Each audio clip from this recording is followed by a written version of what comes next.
Therapy Chat Podcast, episode 249.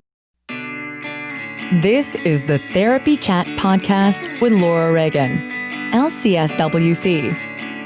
The information shared in this podcast is not a substitute for seeking help from a licensed mental health professional. And now, here's your host, Laura Reagan, LCSW-C.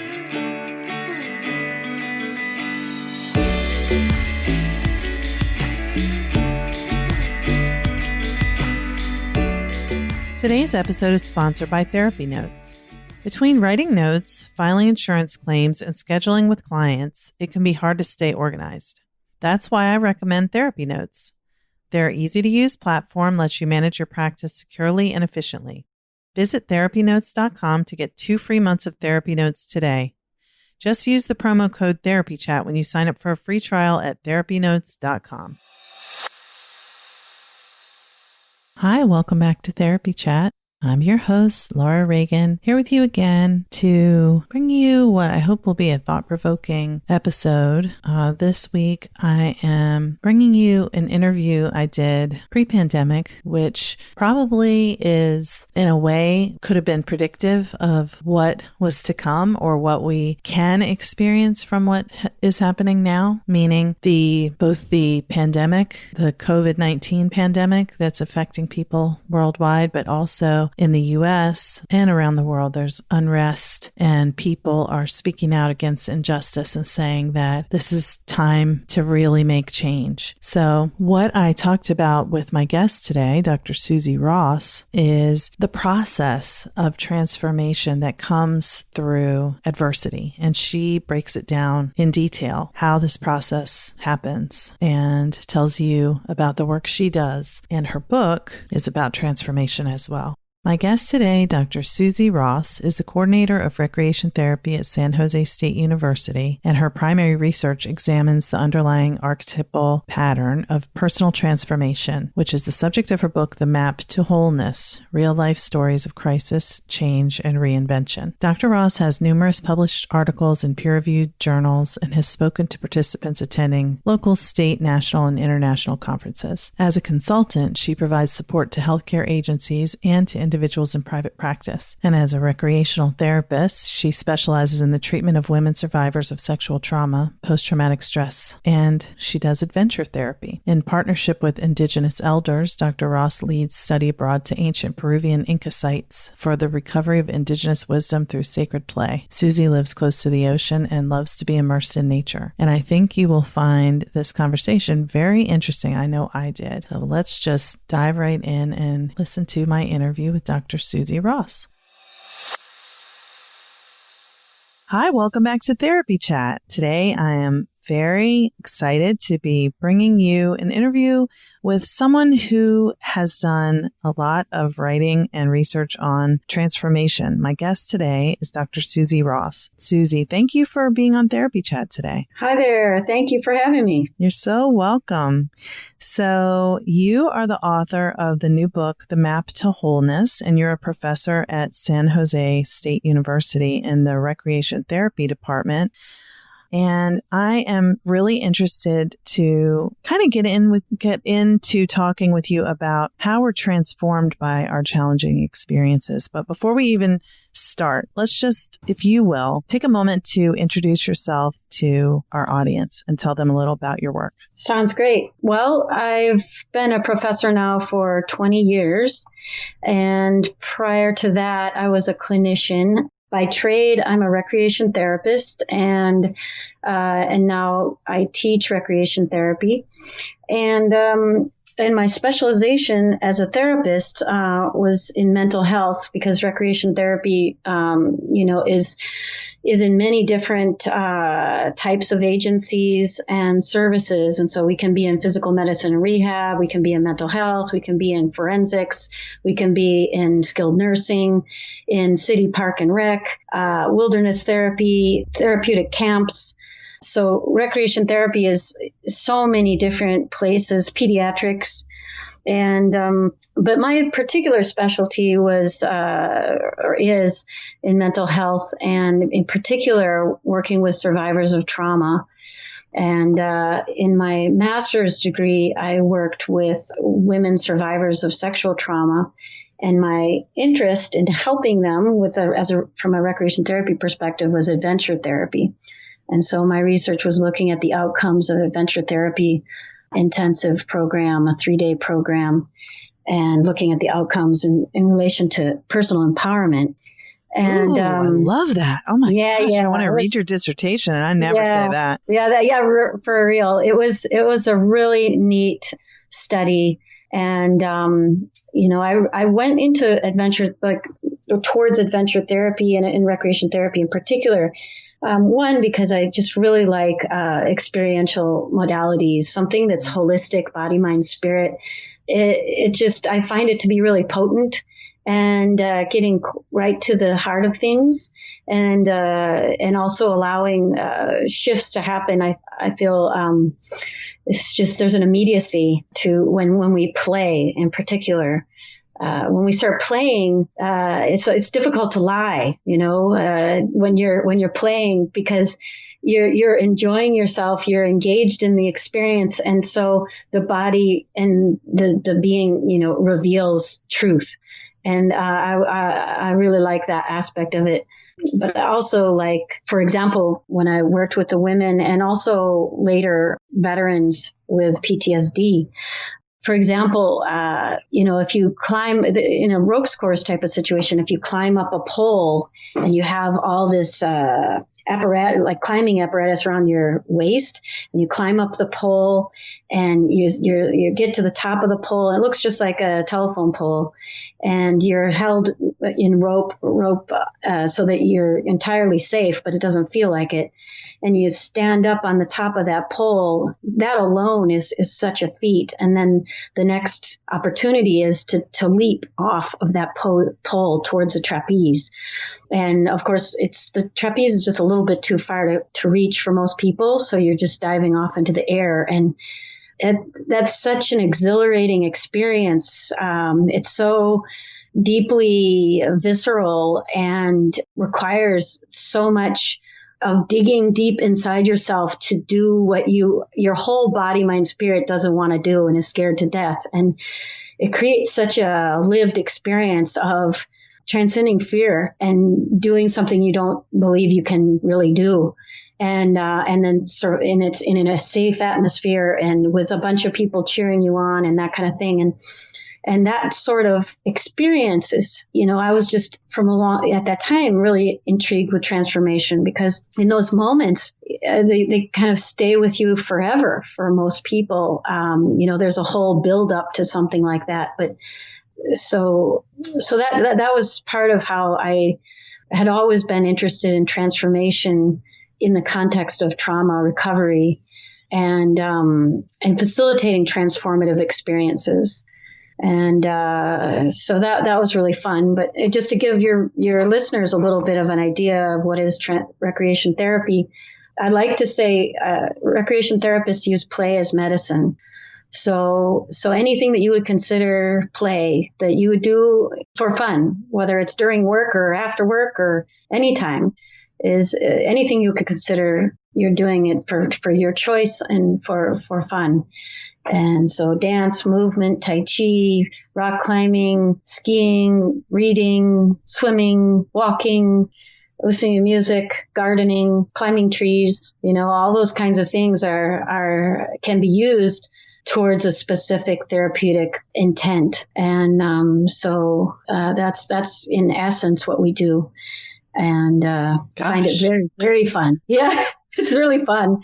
Bicycling, those kinds of things. Yeah, you're blowing my mind, because I had no idea that recreation therapy was all of these things, or could be all of these things. And really the only thing I knew about recreation therapy before just this moment is I had a friend, we have a family that we're friends with whose daughter had a brain tumor when she was a teen. And following surgery, she had a physical therapy recovery process, and then she did recreation therapy. But it seemed like it was physical rehab through recreation, through things like swimming. I'm not really sure. But that's so different from, although that's an aspect of recreation therapy, that's so different from the mental health focus aspect, it seems. For sure.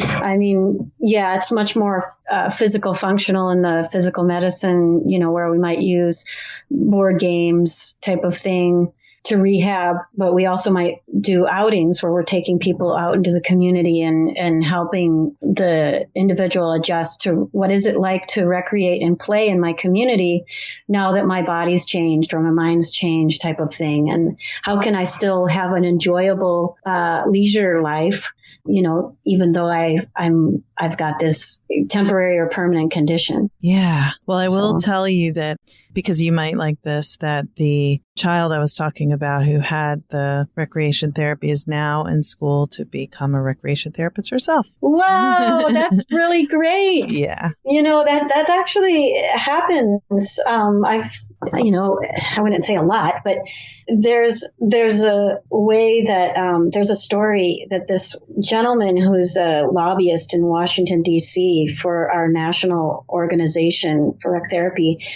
and he's our lobbyist because he received recreation therapy as a teenager after an automobile accident that left him with double amputee situation. And he said that, he was certainly grateful for all of the many clinicians who helped him and doctors who helped him to rehabilitate and whatnot. But he said that it really was when he received the recreation therapy interventions that he felt like he came back to life. When he started to go skiing again, because skiing was something that he loved more than anything in the world. And when he started to ski again, he just felt like, I'm going to be okay. I'm going to have joy again. And it's just such a beautiful thing, right? When we get to play, that's when our spirit comes out and our spirit gets to, experience the vitality of what it is to be human.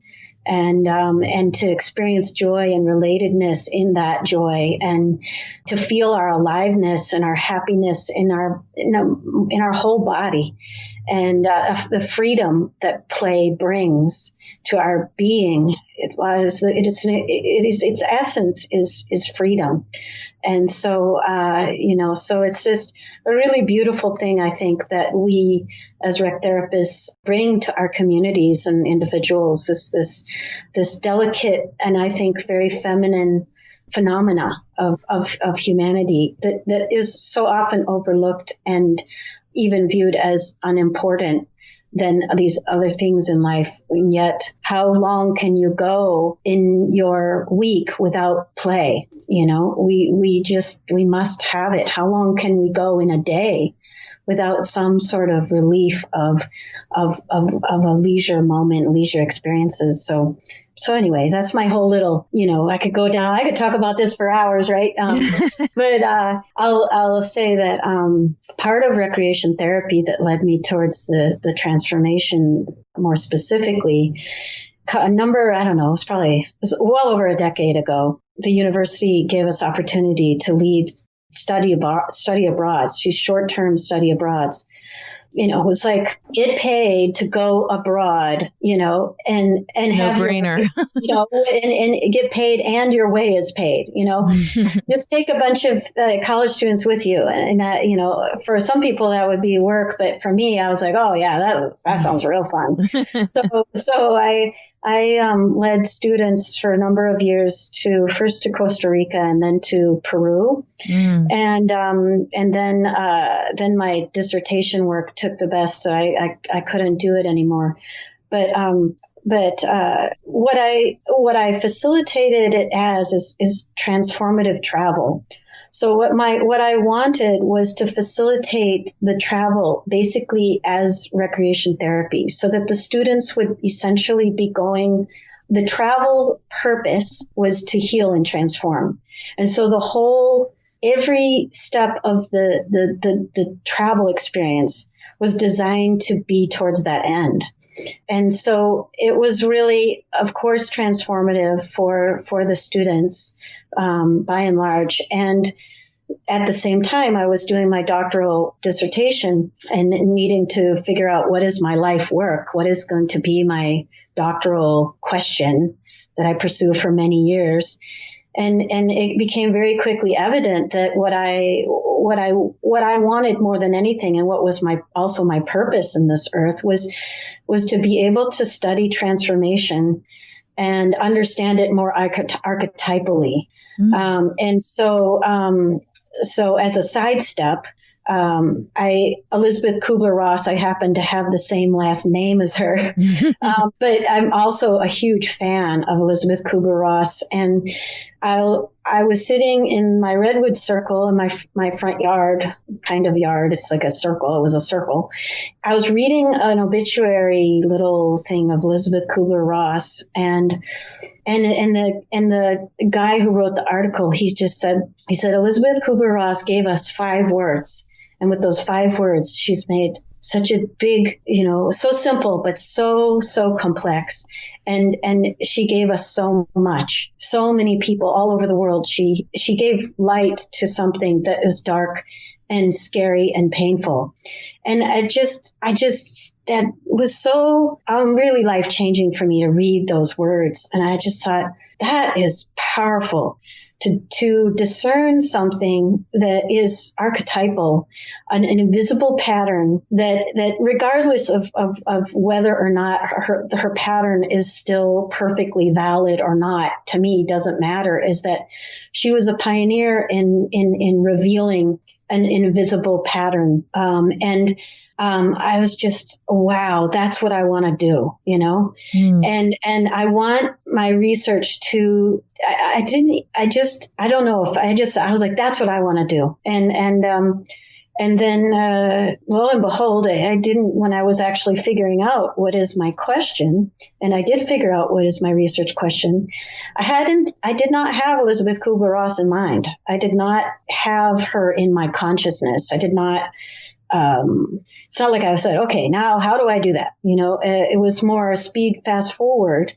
And my question that came to me, based on my context of leading study abroad, was, and loving transformation and loving helping people post trauma, is, what is the experience of integrating a life-changing experience? What is the experience of integrating transformation? And because I'd had life-changing experiences, just like probably most people have had a life-changing experience. But my quandary was, can we really integrate a life-changing experience? Is it possible? Because, for example, with my students coming back from international travel, they say, oh my gosh, I'm a different person. I've had this experience. I've seen these things. I've met these people. I've met a different culture, different environments and ecosystems. Like, I'm not the same. But then I get home and everything's the same. My friends are the same. My people are the same. My problems are the same. All these things have not changed. And yet on the inside, I feel transformed. Can that life-changing experience be integrated all the way, body, mind, spirit, so that the life-changing event isn't an appendage or something that is inside of us, but not infiltrated and assimilated? Is it even possible? And so then I went about the research to answer that question with a group of co-researchers, and I much later realized that I had indeed the research had revealed an underlying archetypal pattern of the process of transformation. And later I just was like, wow, that, knowingly or unknowingly, somehow Elizabeth Kubler-Ross was maybe with me, guiding me, I don't know. And maybe others too, like Joseph Campbell and whatever, but it was, a very spiritual experience really to see the outcomes of the research for the first time, because the archetypal pattern has a very specific shape of a figure 8. And it's not an arbitrary pattern or a cute pattern or even a logical pattern or a something that was contrived as a neat way to explain psychological information. The pattern is a symbol. It exhibits the movement of transformation, so that the 8 itself is revealing psycho-spiritual movement of transformation as it is experienced. So, for example, there's in the figure 8 movement of transformation, there's an upper part of the 8, right, and the lower part of the 8. Mm-hmm. And so the upper part is the transformative, life-changing experience. In the case of the travel abroad, for example, that upper part of the 8 is like the hero's journey or anthropology rites of passage, where you have the call to adventure, you depart and you go towards the adventure. You're out there at that international experience having this life-changing experience. And then there's the return home, and then the return home, and you come all the way full circle. And that's all of anthropology. Like for the last 100 years, the analysis of rites of passage, how transformation happens, is well chronicled through anthropology. But the thing is that, and mythology, but the thing is there's still the question, well, you get home, but then what? Is transformation really over? And Joseph Campbell says, yeah, it's pretty much over. And anthropology is like, yeah, you have a party and a celebration, you have food, tell stories, to say what happened. And then and it's over. You're sharing your knowledge with everyone, and things go forward, and everyone benefits. And yet at the same time, the Buddha, after his experience of enlightenment, it is documented that he said, I don't know if it can be communicated. I don't know if my enlightenment experience can be communicated. And therefore, so it's just, what happens when we get home? Is it really over? Did we really integrate? And the lower half, my study showed it isn't over. At least that's what we concluded. It definitely isn't over. And then what? It's the lower half of the figure 8. What I call the hidden half of transformation is the equal and complementary journey inwards into your darkness, into your shadow, into the feminine, into the earth, into a very slow and heavy experience that's very private, all of which are very opposite of the transformative experience. And so that's, I will give a little pause here to let you talk, but that's kind of an overview running from getting everyone to kind of like my context to the topic at hand. Thank you. And I do have a couple questions about what you just shared, because it was very resonant for me, and I'm thinking about many, many things you sparked from what you shared. But one definition I think would be helpful is just to make sure that for everyone who's listening, that we're all on the same page, that when you were talking about it being a archetypal pattern, can you tell us what you mean by that? Mm-hmm. Right. So obviously I'm like coming more from a Jungian perspective, and from an archetypal perspective, I mean that it is an underlying pattern by which that affects, that is more like the river that we are moving along in. So the pattern is the river, and we're, let's say, on a little raft with a little oar, and we're on this river, and the river is informing our moment-to-moment reality and guiding us and pushing us and floating us towards to another moment.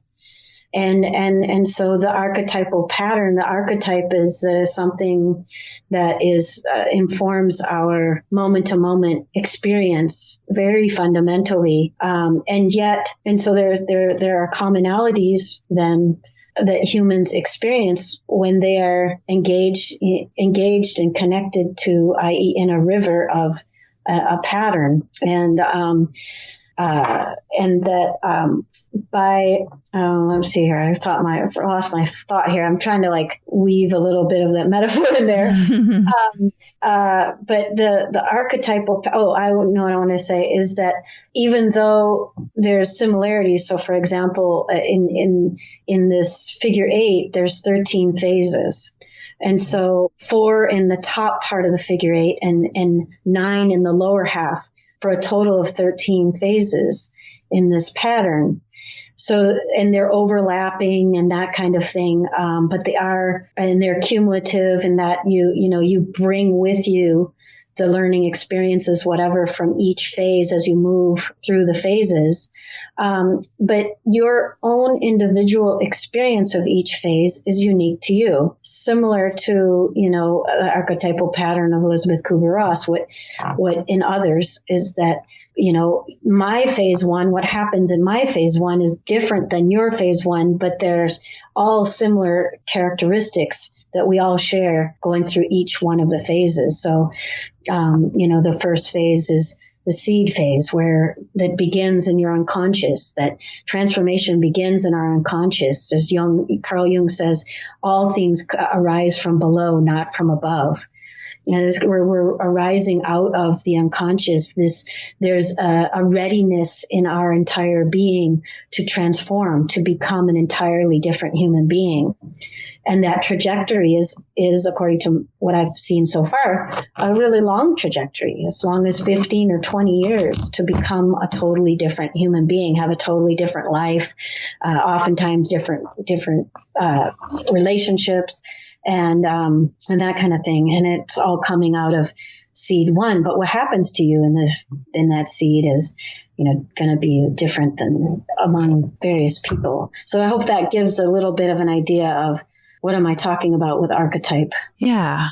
So the archetype, meaning that there are the phases that are, that share the same characteristics, but the experience is unique to each person. Yeah, absolutely. Mm-hmm. Thank you. Thank you for clarifying, because I don't know about other people, but sometimes if there's a word I don't get, I can get stuck on not understanding the word, and I lose being able to follow what the person was talking about. So I just want to make sure that didn't happen for anybody. For sure. Thank you. And then another question I have is, when you're talking about these life-changing experiences, I guess I'm wondering, is it only positive experiences, or is it any type of, like, for example, you talked about the lobbyist and he had been in a serious car crash and lost his legs. Was the life-changing experience the crash, or was the life-changing experience, not that, to single him out, but just using an example like that, would the experience be the recreation therapy and the adventures that were part of that? Mm-hmm. Right. This is when, right. This is where, transformation starts to get real complex real quickly, because to talk about first your first comment, the life-changing experience, which is phase 3, the catalyst, the transformative experience, that can be either a traumatic or crisis oriented, or it can be, a feel good, positive experience. So in the case of my students abroad, that's obviously a feel good, life changing experience.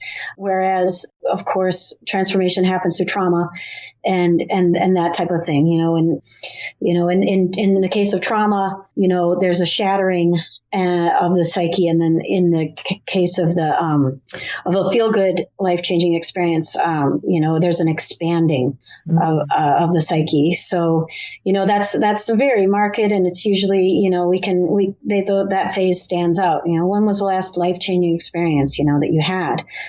But the thing is that if the life changing experience is a trauma, And then you get down, you return from the trauma, which means you've gotten through the phase of surviving it.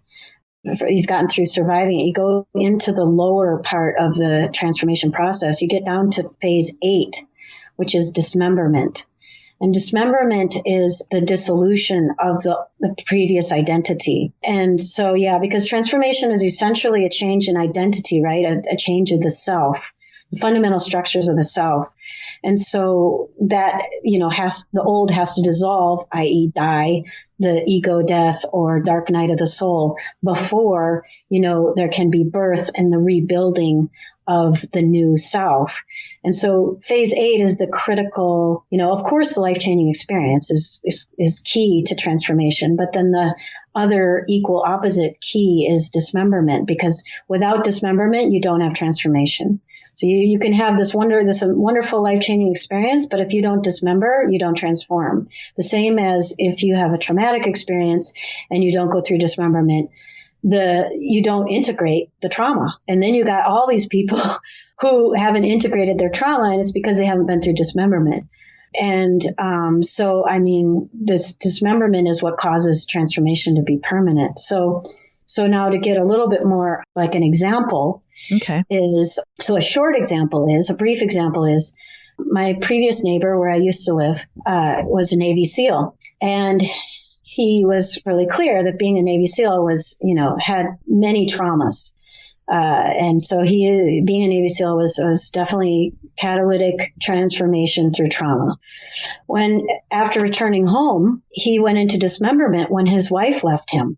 And he was very clear, Suzy, being a Navy SEAL was not anywhere near as difficult as having my wife leave me. It is far more painful having her gone than anything I experienced as a Navy SEAL. And that's a perfect description of the difference between the trauma of the life-changing experience and the pain involved with dismemberment. It's just a different experience that is everything in the lower half is more intimate. The lower half of transformation is intimate and private, and it centrally involves grief as the transformative agent. So that's one example of kind of giving a little bit of a flavor of how this is different. And yes, it's like, oh my gosh, if you transform through trauma, you go through 2 painful experiences to get to transformation. And the answer is yes. Sadly, that is the case, but it's hard to be human. And, but the good news is that, transformation, if we look at anything, a butterfly, if we look at a flower, if we look at a frog, these examples in nature of transformation, we know the end of the story in transformation. The end of the story is that something so beautiful comes out of transformation, something more beautiful than we could possibly imagine. When you look at a seed and then you look at a redwood tree, when you look at a seed and see a flower, when you see a caterpillar and then you see a butterfly, there are worlds of difference between A and Z, and the end result is magnificent.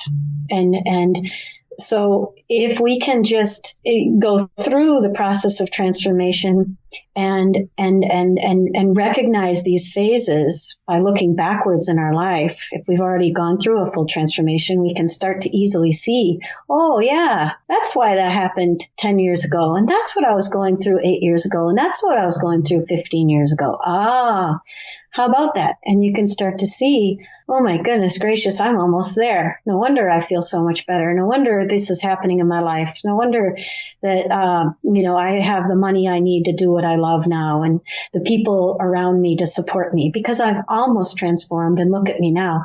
I can't believe that I am where I am. I would not have dreamed that I'd be where I am. And that's the product of transformation. And when we can start seeing that and getting to know these 13 phases, then we can trust the process when it's difficult, when it's painful, when it's confusing and disorienting and dark.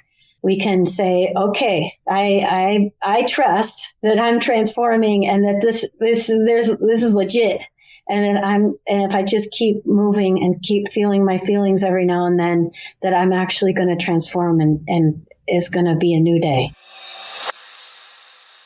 Let's just pause for a moment so I can give you a little bit more information about why I love therapy notes.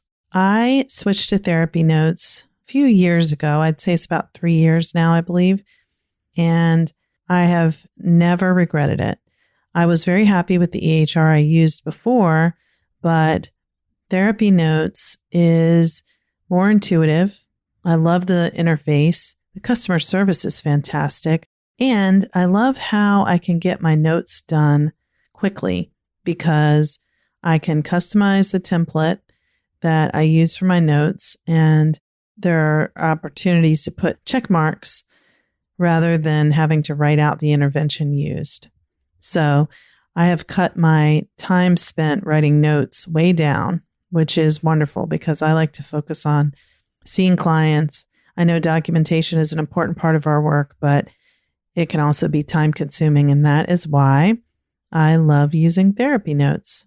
If you are considering switching EHRs or you're looking for one to use in your practice, give therapy notes a try. You can get 2 free months by using the code TherapyChat. Now let's get back to our interview.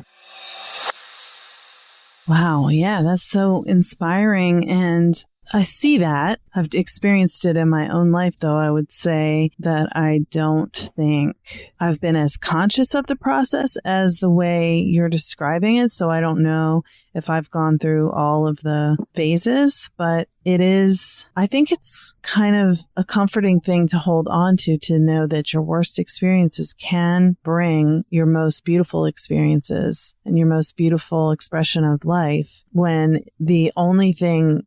horrible things happen, the only thing that we can often think is like, I'll never be the same. I'll never, I don't know if I'll ever be okay again, and to hold on and believe that things could actually be even better than they were is definitely not the place that we automatically go to. So I think that's a beautiful truth to be able to hold. Mm-hmm. Yes, that's why I wrote the book, because when I know the literature pretty darn well, and when I saw the figure eight, and I obviously understood it because I'd been, a co-researcher in the lead, obviously, of the project, and oh my gosh, I was like, wow, this is not known. This information is not available, it is not existing in the literature. And if we can just know have this process of transformation demystified and go through it once with our eyes a little bit more open, it's just not nearly as awful. It's just changes everything, as far as just saying, oh my gosh, and slowly being able to trust it. Even for me, I know this, right? I've been studying this for more than 15 years and 20 years.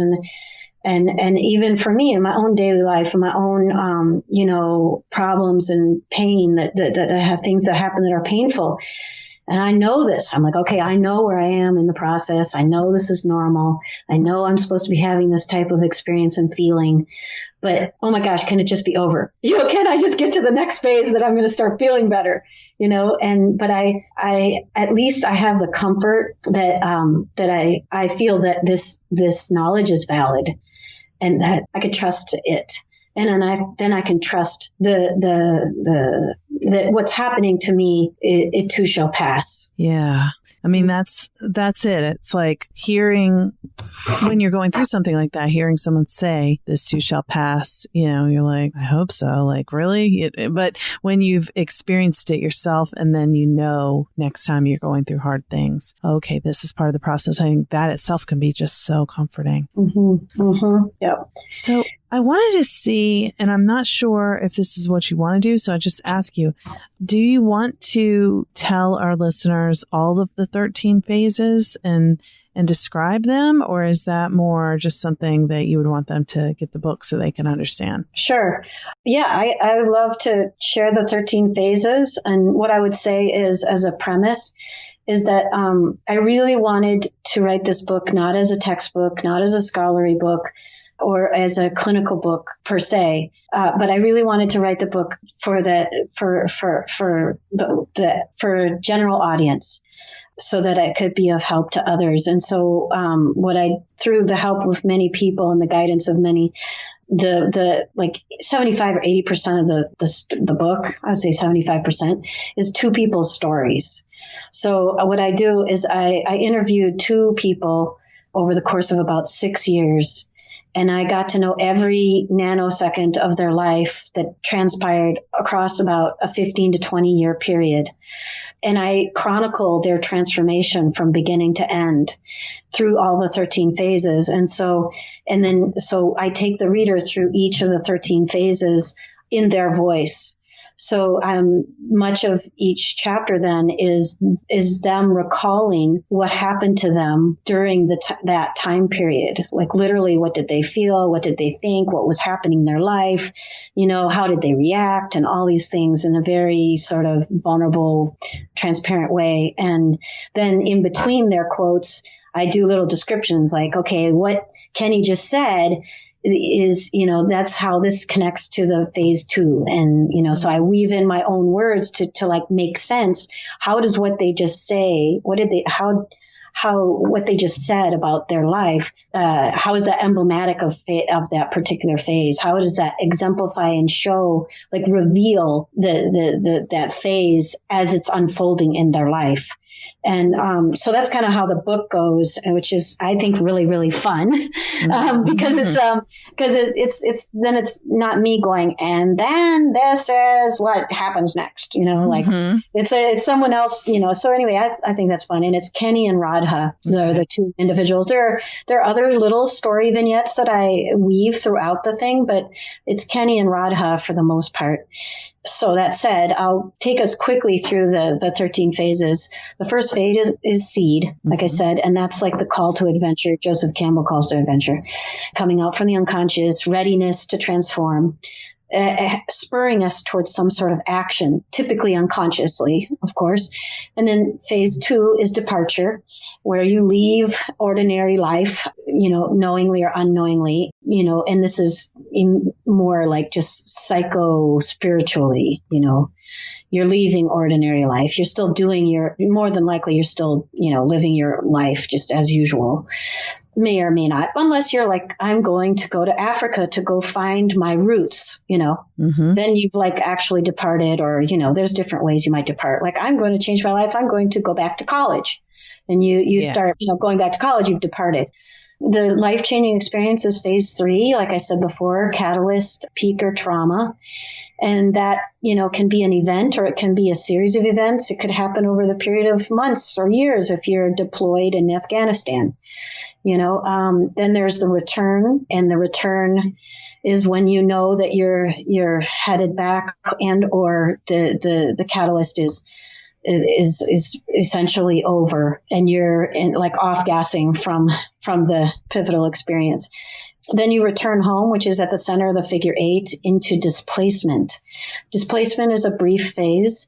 It's when you feel, you're neither here nor there. You're like kind of still back at your life-changing experience, and you're like, whoa, I'm back. What now? And so if your house burned down as your life-changing experience, there's no home to go back to. So what is it when you get into displacement? And that is when the shock wears off, and when you go back to work. When you start going back to work, when routine starts happening again, that's when you've returned, and you're in displacement initially. Like, oh my gosh, I can't believe I'm back at work and my house is burned down. Oh my gosh, this is totally weird. Like, who am I? Where am I? I'm like, totally, whoa. And I just want to like eat normal food. And, and so that happens, that's, like I said, it's a very brief phase, really is often only a couple weeks. And then goes into grief and denial, phase 6. And that's where you vacillate between the two. Like, you're either in denial that the good thing happened, that you're back. So if you had a positive experience, you're in denial that it's over. You're like, oh, I don't want it to be over. I just want to go back to the honeymoon. I want to go back to the wonderful experience. And I'm in denial that it's over. And then you go into grief. Oh, I'm so sad it's over. I really want that beautiful experience back. Getting married was the best day of my life, and I just want to be back there on that altar. It was so special, or whatever. And then the negative, or the traumatic experience as a catalyst. When you get to grief and denial, you're in denial that it happened, that did not happen, and then in moments of clarity where you're like, oh no, that happened, and there's grief. Oh my God, that happened. That was absolutely awful. And so you're vacillating grief and denial. That happens for a while, considerable amount of time, but then denial wears off, and denial can only take you so far, and then you go into disorientation. Disorientation is when is all about the identity crisis.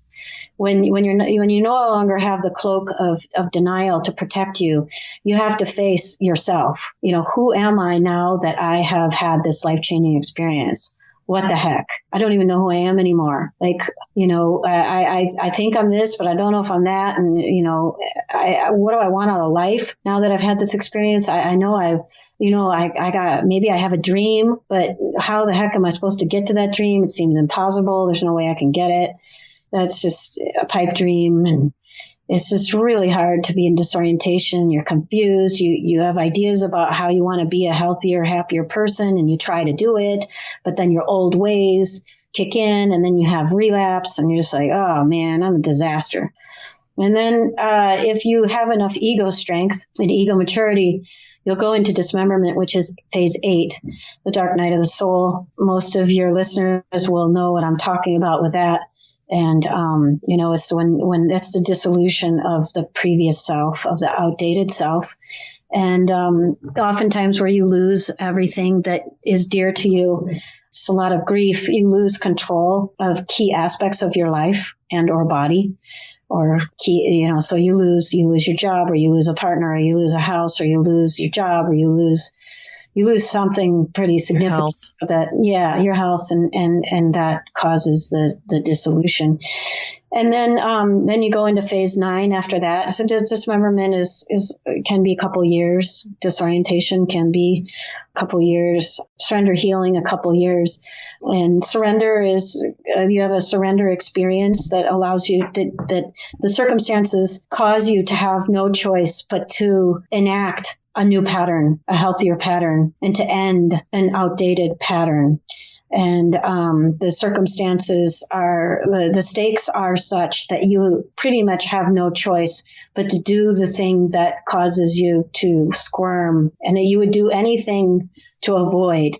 But because of the circumstances, you must take action, and that action causes a severing of an old and deeply entrenched pattern that's ready to die. And then you go into a phase into healing, where everything in your life conspires to help you have healing moments. Whether it's a new neighbor who moved in, and the previous neighbor for 20 years was mean and nasty and antagonistic, and then the new neighbor is like super nice and sweet. And so that's healing. It's like these ways that life is salve for your being, and has more sweetness, and just gives you little medicines that that you've needed for a long time. And it's really nice. And then birth phase, which is phase 10, is very, very subtle. It's hard for me to even recognize the birth moments as they're happening.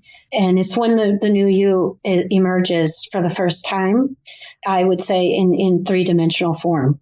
So just as a baby is born and birthed, and we get to see it, and the baby's tangible to all of us for the first time, it's the same thing with transformation. The new you emerges through these 3 moments. So totally awesome. And it's really quite spiritual, I think, because it's literally a new being is on the planet, and it's really special. And then abundance and creativity is the phase 11. And that's when all of your hard work of going through transformation, all the rewards start happening. And they just all the rewards just keep happening until you're integrated. And, the creativity comes from that deep darkness that you went into.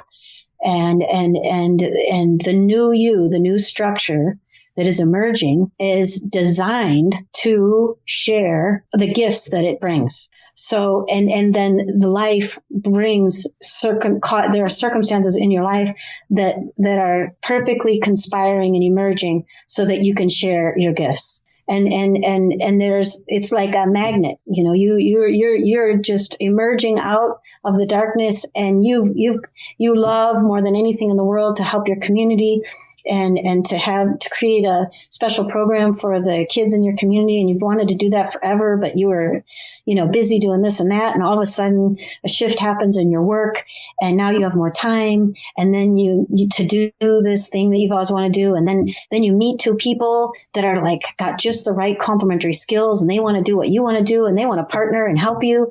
And all of a sudden, then somebody comes along and they're like, oh, well, I got extra money, and I've always been wanting to give, and you want some money? And so all sorts of things start happening to help you to give and to create with what you love, and what specifically how you're designed to perfectly give this as who you are and your love. And then phase 12 is power.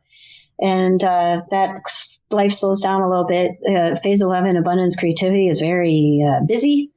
And a very busy time, and phase 12 is which I'm going to be entering soon, and thank goodness, because when phase 12 comes, things start slowing down, and it's not so hectic, because there's so many opportunities in phase 11, so you can barely keep up with it.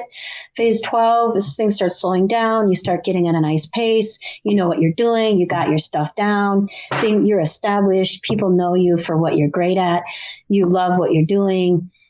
Things are just starting to really cruise along, and you get to be the master of what you love. And then, and others know it, and it feels good.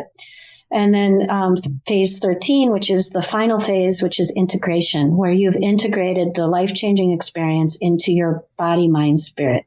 So the catalytic peak or trauma, what the you that you glimpsed and that you touched and that you received during that catalyst, you have completely integrated. And when you're at integration, your life, your external life mirrors your internal life perfectly. And so that there is a seamlessness, a breathing, opening, an openness, a fluidity between your external life and your internal life. The things you value and the things that are all exhibited in your life, that your health on the inside is exhibited in your external life, and vice versa. And it is a state of homeostasis, of balance between the inner and outer, the masculine and feminine. And is what I believe when we say we want to transform, this is what we actually want. Yeah. I can't believe you were able to explain those so quickly, but thank you. Thank you. And as you were saying what each phase was, I was thinking about different things. Like, for example, my daughter was studying abroad last fall. And so, thinking about what her experience was like when she came back fit so much with some of the things you were talking about. Of course, she just came back in December, so she's not completely through all of these phases, and then thinking about sort of how I see the way my work with clients, I'm also a trauma therapist, goes, and how, these phases make sense for what I see the process being with my clients. So cool. And just then, also thinking about myself, because last year, I don't know if you heard this by any chance, but I talked about it in January on the podcast last year.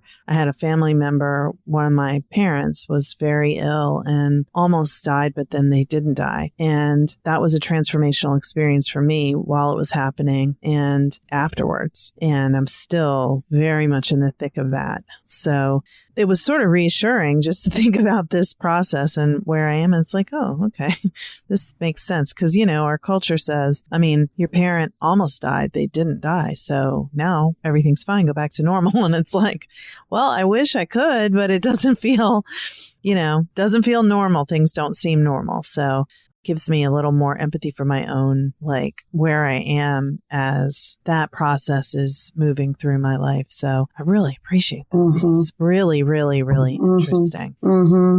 Thank you. I'm super excited about it too, because I think it can help a lot of people. But one thing I'll say real quickly is when you said that, is that Judith Herman's work was so informative of my whole life. Oh my God, she's my hero.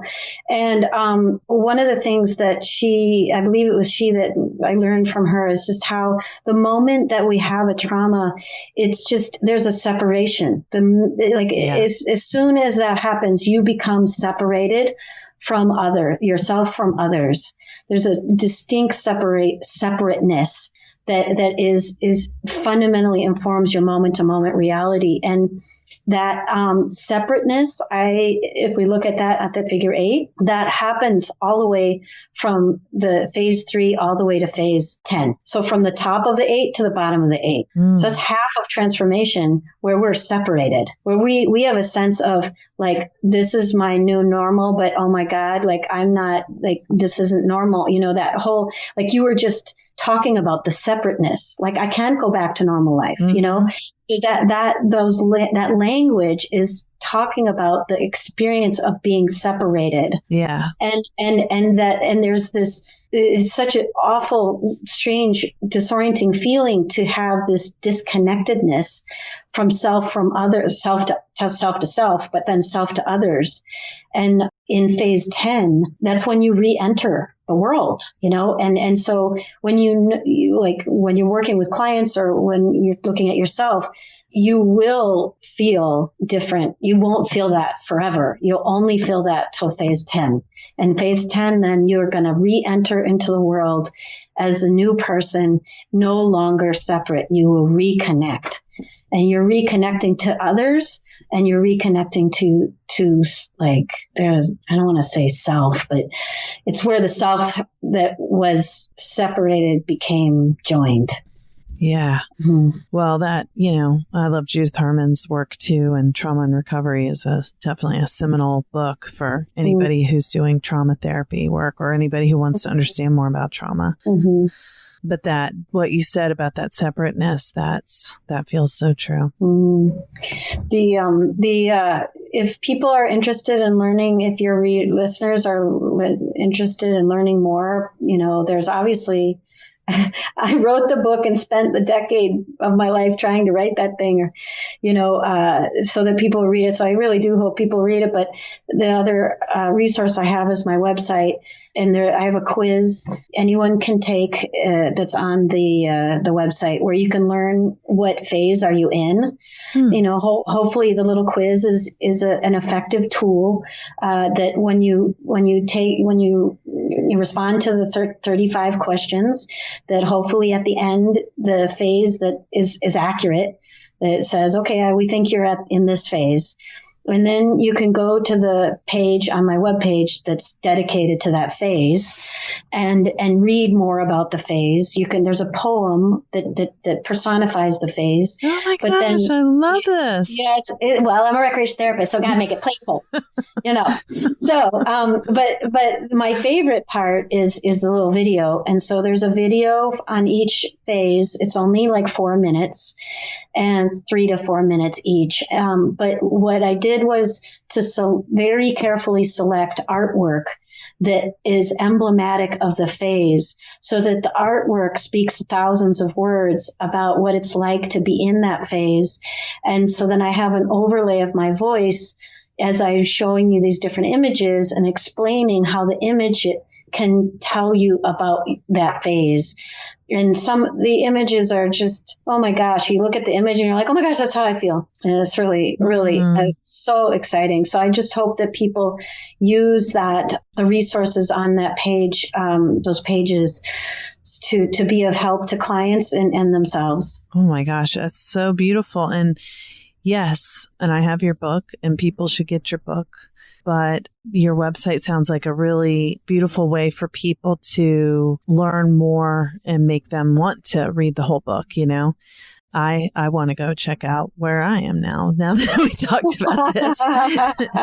So what is your website so people can go find that? Yeah, it's www.suzy, S-U-Z-Y, Ross, R-O-S-S.net, N-E-T. Perfect. And I'll put that in the show notes. And then where? My social media is Suzy Ross Author. Okay. And where can our listeners find the map to wholeness? A simple search on the internet.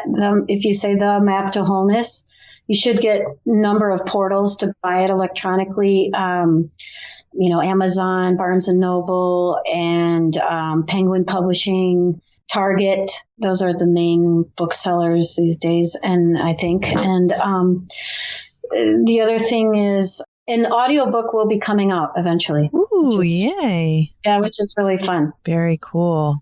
And we don't have enough time to talk anymore now, but I want you to come back and talk with me more about recreation therapy. And honestly, I know this sounds corny, but I really want to hear about your dissertation study, because working with people who've experienced sexual violence, that's been my work from when I started. And long before I got my master's in 2002, I was working with people in a sexual assault crisis center. And that's extremely meaningful work to me and, carries into my current practice now, of course. But the empowerment piece, that's so huge. And I really want to understand more about what you found in your dissertation. So will you please consider coming back on Therapy Chat? Yeah, of course. That'd be fun. Wonderful.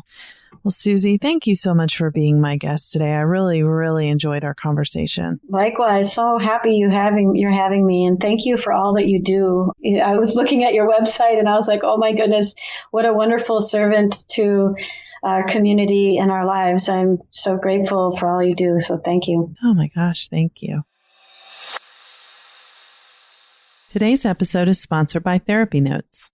There are many ways to keep your practice organized, but Therapy Notes is the best. Their easy-to-use, secure platform lets you not only do your billing, scheduling, and progress notes, but also create a client portal to share documents and request signatures. Plus, they offer amazing unlimited phone support, so when you have a question, you can get help fast. To get started with the practice management software trusted by over 60,000 professionals, go to therapynotes.com and start a free trial today. If you enter promo code TherapyChat, they will give you 2 months to try it out for free. Thank you for listening to Therapy Chat with your host, Laura Reagan, LCSW-C.